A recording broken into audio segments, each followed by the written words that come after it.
Oh ya udah, jadi yang penting diketahui aja. Jadi sebenarnya kalau apapun mau dirawat, kita tetap menerima, tapi seperti saya bilang tadi, mungkin proses kesembuhannya akan tidak bisa diprediksi dia. Begitu. Beda kayak sama parvo. Kalau parvo dia bisa dia lewat masa inkubasi 7 hari pasti akan selamat. Begitu. Tapi kalau yang ini tidak, 2-3 minggu perlahan gejalanya akan mulai muncul satu-satu. Mulai dari batuk-batuk, pilek, deleran mata keluar lebih banyak, sampai ke gangguan sarafnya akan muncul. Jadi ini baiknya gimana? Di situ aja apa gimana, Dok? Ada 2 pilihan. Silahkan dirundingkan atau diskusikan. Kalau pilihan saya, mohon maaf, saya ada 2 selalu memberikan pilihan, Pak. Mohon maaf sekali. Yang pertama ditidurkan, yang kedua dirawat, tapi dengan catatan.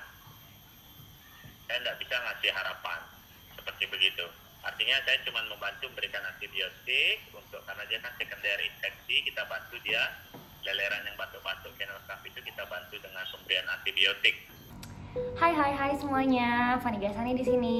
Mungkin di episode sebelumnya aku fokus ngomongin kucing, tapi seperti yang kalian tahu juga sudah hampir mungkin lebih dari 6 bulan ya, aku sudah mengadopsi satu anjing yang aku rescue dari niat orang gak baik lah. Jadi ceritanya Poki ini mungkin dicuri atau Poki diambil atau memang itu anjing peliharaannya dia. Terus kemudian mau dijual dan dijual ke tangan orang yang mau makan anjing gitu. Which is aku nggak setuju kalau ada orang makan hewan peliharaan gitu, anjing, kucing. Aku rescue, tapi karena memang di rumah aku juga tinggal sama mama, dan mama pasti keberatan banget kalau aku ada anjing. Jadi aku nggak mau buat dia ngerasa nggak nyaman gitu. Walaupun mama sebenarnya sayang banget ya, saya suka nanyain Poki gimana kabarnya. Tapi aku mau dia juga nyaman gitu. Aku juga mau keluarga aku yang datang ke sini juga nyaman. Jadi ya udah lebih baik Poki tinggal di Bali. Nah, Poki itu bukan cuma traveling, tapi Poki bener-bener pindah ke Bali itu sudah niatan dari awal. Setelah April di rescue, pandemi kan makin kencang tuh ya, ada PSBB dan lain-lainnya, makanya perjalanan Poki ke Bali tuh ketunda terus sampai akhirnya aku bener-bener meluangkan waktu. Tapi seperti yang kalian lihat di video sebelumnya, aku tuh nggak tahu Poki sakit, sama sekali tidak ada pemberitahuan dari shelter tempat Poki. Dari April, berarti April, Mei, Juni, Juli, Agustus, September, Oktober, November, 7 bulan Poki di sana. Poki nggak diinfo sakit, tapi Poki sudah setiap bulannya aku kasih uang makan.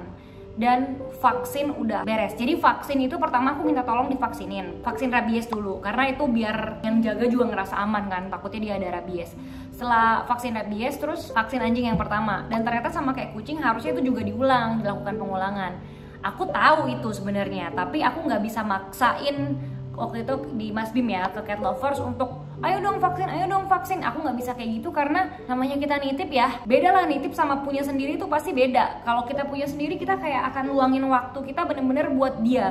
Kan kalau nitip ya sulit juga gitu, mau kita paksain ayo mas vaksin terus tanyain lagi seminggu kemudian, susah. Jadi aku pikir ya udahlah, waktu itu udah nyuruh vaksin 2 kali, rabies sama yang pertama, ya udah aman. Pusing guys kepala, lagi banyak banget anabulku yang, bukan banyak sih, ada 2 anabulku yang lagi ada bermasalah lah, kucing juga ada bermasalah, nanti next aku cerita. Nah terus pas aku nyampe Mas Bim, itu diinfo kalau sama Mas Bim kok ternyata Poki sakit. Aku kaget dong, aku nggak tahu. Kalau aku tahu Poki sakit, aku nggak bayar travelnya. Jadi uang travel tuh baru masuk 1 juta sih, tapi udah DP kan gitu. Dengan berbagai pertimbangan akhirnya Mas Bim karena mau ke Bali juga, dia nawarin diri, ya udah gimana kalau sama aku aja. Ya udah aku pikir daripada uangnya kemana-mana juga nggak apa-apa, DP yang kemarin tuh angus.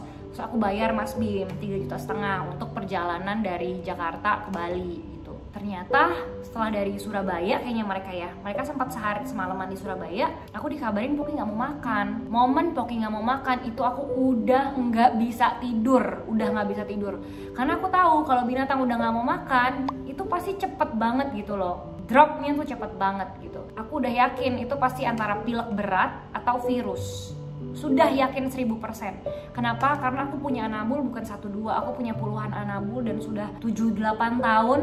Walaupun ini kucing yang aku pelihara sebelumnya, tapi aku udah ngerti banget kalau kucing aja nih kalau udah nggak mau makan itu udah harus waspada tingkat dewa. Nah anjing pas nggak mau makan aku juga langsung, wah dia bilang, Kak Fani bisa tolong cariin klinik 24 jam. Waduh, harus sampai ke klinik. Terus aku bingung kan, kenapa sekhawatir itu. Ternyata udah nggak mau makan dan batuknya sudah parah bukan main. Aku cari klinik hewan 24 jam. Terus aku komunikasi sama dokternya. Waktu itu ya Allah jam berapa ya?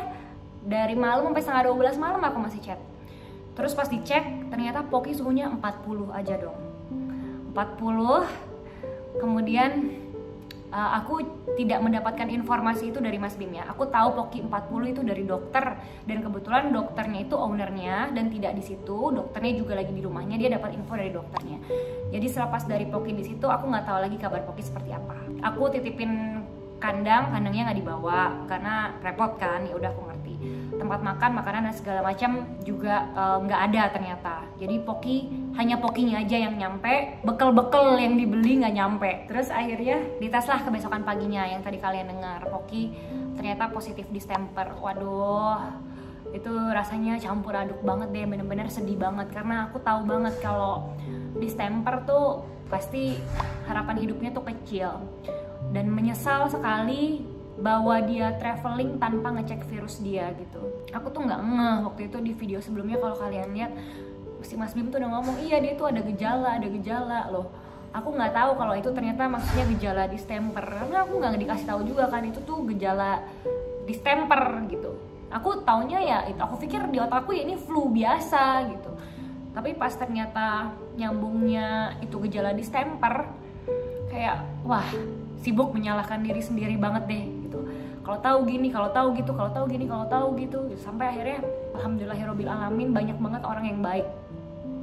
Bahkan dari orang yang kita nggak sangka gitu, kayak Dokter Susan dari Pejaten Shelter. Aku tuh sebenarnya hubungannya nggak intens, tapi sesekali suka nanya-nanyain kalau apa kabar, Bruno apa segala macam lah gitu, yang anjing yang aku ketemu. Tapi aku nggak bener-bener intens. Tapi ya Allah, bener-bener baik ya. Dia chat aku, voice note aku, terus dia bilang, Mbak Fani jangan disuntik mati karena memang pasti di Bali pilihannya itu, karena anjing di Bali tuh begitu banyak gitu. Terus Mbak Fani coba kasih ini, kasih itu, kasih ini, kasih itu. Terus aku cobain semua yang dokter bilang. Terus aku punya temen juga banyak, ada Mechan, ada Neil, fotografer, itu chat aku juga, Kak kayak semangat ya, kasih ini, kasih itu, kasih saran gitu. Paling nggak itu kan support system buat aku kan. Terus abis itu ada lagi teman-teman di Instagram yang punya anjing, dog lovers, juga sangat baik. Aku nggak hafal berapa banyak juga yang bilang, Kak pitbull aku bisa sembuh, ini coba kasih ini, coba kasih itu, semua ngasih saran. Terlepas saran itu bener atau enggak dan aku lakuin apa enggak, tapi dukungan mereka tuh luar biasa. Karena dokter di Bali tuh bener-bener ngomong ke aku kayak, ini nggak ada harapan hidup gitulah istilahnya. Kalian lihat batuknya Poki sebegitu parahnya. Memang tempat terbaik Poki adalah mungkin ya di rumah gitu loh, bukan di shelter. Di shelter kan dia ketemu banyak anjing gitu, ketemu banyak orang berkunjung, kita nggak tahu bawa virus apa enggak. Kalian lihat nih hari pertama aku ketemu Poki, ini dia.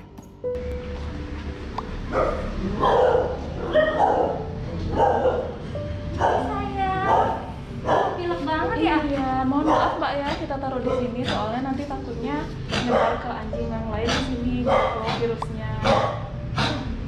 Jadi kita taruh di sini nggak apa-apa ya. Ini gimana?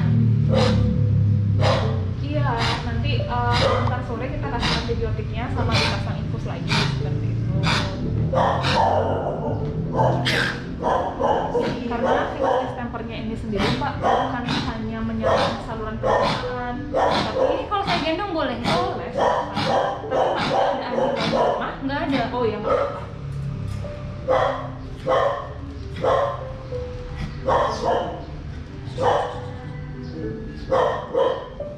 Cuman obat antibiotiknya mungkin nanti Hangat sore ya? baru. Ya? Hangat ya? Enggak kok, enggak.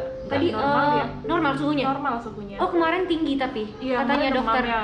Sama dokter Rio kemarin ya. Ha-ha. Oh. Tadi Tadi normal enggak? kok, enggak. Normalnya berapa sih? Ini jujur Normalnya anjing dia dari 38 sampai 39 pas. Kalau dia udah lewat 39,1 itu demam dia. Kalau udah mau makan boleh bawa pulang nggak? Di treatment dulu di sini sampai 7 hari ya. Oh tunggu seminggu ya? Iya, tunggu seminggu dulu di treatment.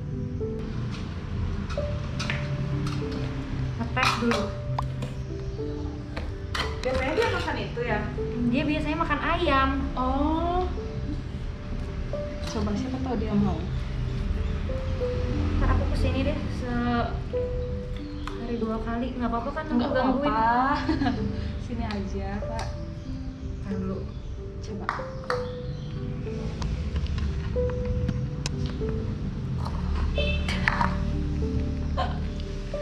Oke, mau dibeliin ayam rebus?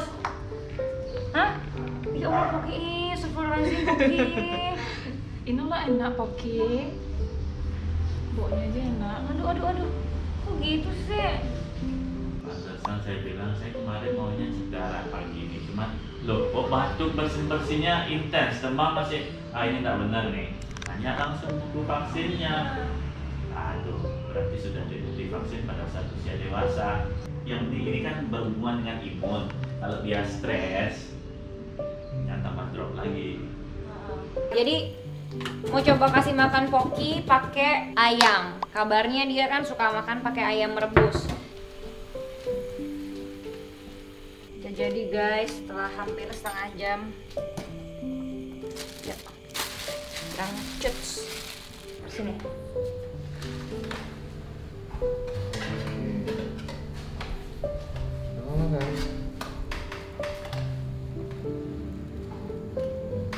Nggak mau. Nggak apa-apa. Sembuh Poki. Nah lanjut, Poki tuh bener-bener nggak mau makan kan, dikasih makanan basah nggak mau makan. Terus aku beliin ayam juga nggak mau makan, bener-bener nggak mau makan dan batuknya bener-bener intens. Aku kayak, ya Allah, gimana ya, masa iya pengalaman pertama punya anjing harus disuntik mati. Masa iya pengalaman pertama punya anjing udah kena virus yang mematikan gitu, rasanya sedih banget gitu. Dan Poki tuh udah ngelaluin banyak banyak gak enak menurutku di hidupnya dia, kayak mau dijual buat jadi daging gitu, terus jadi sedih.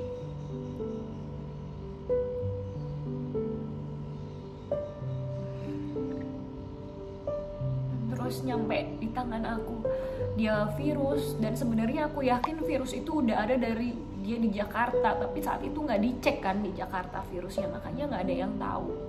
Tapi ini pelajaran banget sih buat aku, bener-bener pelajaran banget buat aku. Dan Poki sampai saat ini masih melalui proses pemulihan, surprisingly berkembang dengan baik. Gejalanya menurun, dokter juga nggak nyangka banget. Dokter cuma ngomong kemarin, saya nggak nyangka dia bisa bertahan. Terus dia bilang, ini semua hebat sih Mbak Fani, hebat. Saya tuh cuma 10%, dia bilang. Saya tuh cuma ngasih antibiotik dan ngasih obat, tapi Mbak Fani bener-bener hebat. Dan satu hal yang aku pelajarin selain obat, kasih sayang itu adalah obat gitu. Jadi ini juga kenapa aku bisa kayak gitu ke Poki, karena aku punya pengalaman di Milky. Milky itu kan kena herpes, kena panle, piometra, terus sekarang alergi yang tak kunjung sembuh. Menurutku Milky bisa sembuh dari virus herpes itu dan juga virus panle. Itu bener-bener Tuhan kasih aku kemampuan untuk memberi kasih sayang sebegitu besarnya terhadap binatang gitu. Dan tentunya dokter juga harus support kita kan, dalam artian mungkin mentally dia nggak akan support ya, karena mereka tahu distemper atau panle gitu kemungkinan hidupnya kecil.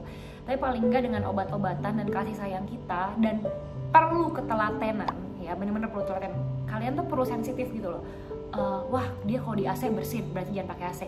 Wah dia kalau kena panas dia mendingan, berarti banyak-banyak jemur. Oh dia makan maunya ini, ya udah kasih makan itu terus. Aku kemarin tuh digigit sama Poki, tapi gigit dia cuma gigit gak suka gitu lah, gitu doang. Karena aku mau kasih dia makan maksa. Karena aku pikir Poki harus makan, jadi gigit-gigit deh, gitu. Gigit-gigit deh. Akhirnya aku paksain makan, aku blenderin makanan, aku paksain, mungkin masuk cuma 2 mili. Terus dokternya minta aku stop Fani, jadi paksa gitu. Akhirnya aku stop. Nah tapi abis dari situ kebesokannya dia mau makan gitu. Jadi teman-teman yang punya anjing pejuang distemper, apalagi ini di masa-masa kayak gini nih, lagi hujan terus, panas tuh hampir nggak ada. Aku yakin anabul kalian bisa sembuh, tapi perlu usaha dan kerja keras. bener-bener perlu kasih sayang dan perhatian dan pemaksaan, mungkin paksa makan, paksa minum obat, dan jemur tuh menurutku lumayan ampuh karena dia butuh ngangetin badan dia gitu loh supaya ingusnya keluar dan lain-lain. Nanti aku update selanjutnya. Anyway, aku mau kasih kalian kesempatan untuk bertanya di kolom komentar di bawah, boleh banget mau nanya apa juga. Karena aku udah lama nih nggak bikin Q&A, tentunya seputar binatang, tentang pendapat aku mengenai suatu hal, suatu kasus, atau anabul kalian lagi sakit, baik itu anjing maupun kucing. Tapi aku akan menjawab sesuai pengalaman ya, karena aku bukan expert, aku bukan dokter. Nanti akan aku jawab di minggu depan. Makasih teman-teman supportnya selama ini, mudah-mudahan kita bisa saling dukung terus menerus tanpa henti. Mudah-mudahan semua video tentang binatang yang aku share bisa bermanfaat buat kalian dan bisa bermanfaat buat orang banyak, siapapun yang membutuhkan share ini, karena aku tahu jarang banget orang yang mau ngomongin hal kayak gini. Jadi tolong di share gitu ya, apalagi public figure, mostly mereka jarang ngomongin tentang peliharaannya. Jadi aku yakin ini akan bermanfaat dan berguna banget buat kalian yang punya anabul. Gitu aja sih. Sampai ketemu di next video. Jangan lupa tulis di kolom komentar pertanyaan kalian yang nanti akan aku jawab di minggu depan. Terima kasih semuanya. Bye-bye.